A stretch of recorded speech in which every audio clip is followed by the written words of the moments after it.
Hello everyone, कैसे हैं आप लोग। आज की इस वीडियो में मैं आपके साथ नेटवर्क 18 मीडिया लिमिटेड कंपनी के क्वार्टरली रिजल्ट के बारे में डिस्कस करने जा रहा हूं। कंपनी ने अपने क्वार्टर फोर रिजल्ट यानी कि मार्च क्वार्टर फोर रिजल्ट को कल के दिन यानी कि 18 अप्रैल को डिक्लेयर कर दिया था, जो कि काफ़ी मिला जुला देखने को मिल रहा है। अब आपके सामने है कंपनी का क्वार्टरली रिजल्ट।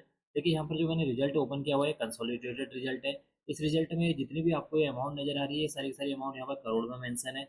यहाँ पर जो आपको ये मार्च 2025 वाला सेक्शन नजर आ रहा है, ये वो रिजल्ट है जो कंपनी ने कल के दिन यानी कि 18 अप्रैल को डिक्लेयर किया है। उसका डेटा इस सेक्शन में मौजूद है।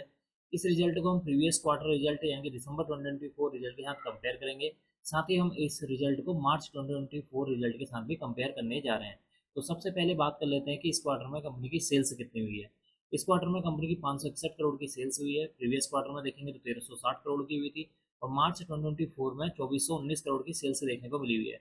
इसका मतलब है कि कंपनी की सेल्स को अगर आप year on year wise compare करेंगे तो कंपनी की जो सेल्स है उसमें एक अच्छी खासी गिरावट देखने को मिली हुई है। अगर हम परसेंटेज वाइज देखेंगे तो कंपनी की सेल्स में अराउंड 76% की गिरावट देखने को मिल रही है, जो कि इसके लिए एक निगेटिव पॉइंट है। बात कर लेते हैं एक्सपेंसेस के बारे में। देखिए इस क्वार्टर में कंपनी का एक्सपेंसेस 542 करोड़ है। प्रीवियस क्वार्टर में 1382 करोड़ था। प्रीवियस ईयर मार्च 2024 में 2609 करोड़ देखने को मिल रहा है।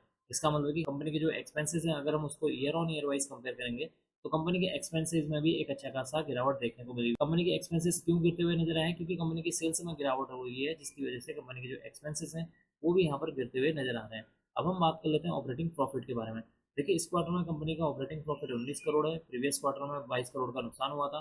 प्रीवियस ईयर मार्च 2024 में 190 करोड़ का यहाँ पर नुकसान उठाना पड़ा था। इसका मतलब है कि कंपनी के ऑपरेटिंग प्रॉफिट को जब हम year on year wise compare करते हैं तो कंपनी का जो ऑपरेटिंग प्रॉफिट है उसमें एक अच्छी खासी जंप देखने को मिल रही है।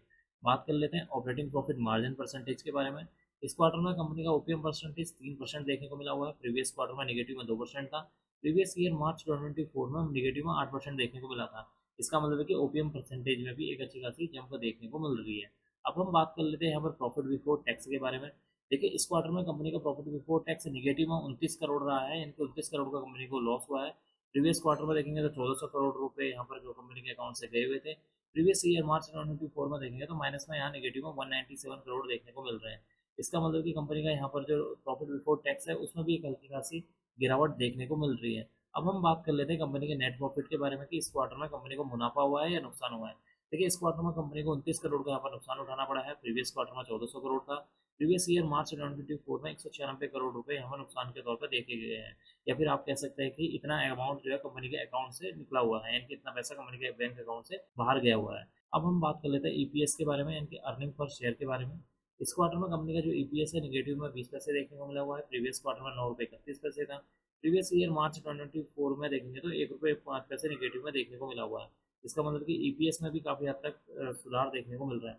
तो कुल मिलाकर देखा जाए कंपनी का जो रिजल्ट है वो मिला जुला देखने को मिल रहा है, या फिर आप कहते हैं कि नेगेटिव साइड में जाता हुआ नजर आया है, क्योंकि कंपनी को इस क्वार्टर में भी कोई किसी भी तरह का कोई प्रॉफिट देखने को नहीं मिला है। तो ये थी इस क्वार्टरली रिजल्ट के बारे में इन्फॉर्मेशन।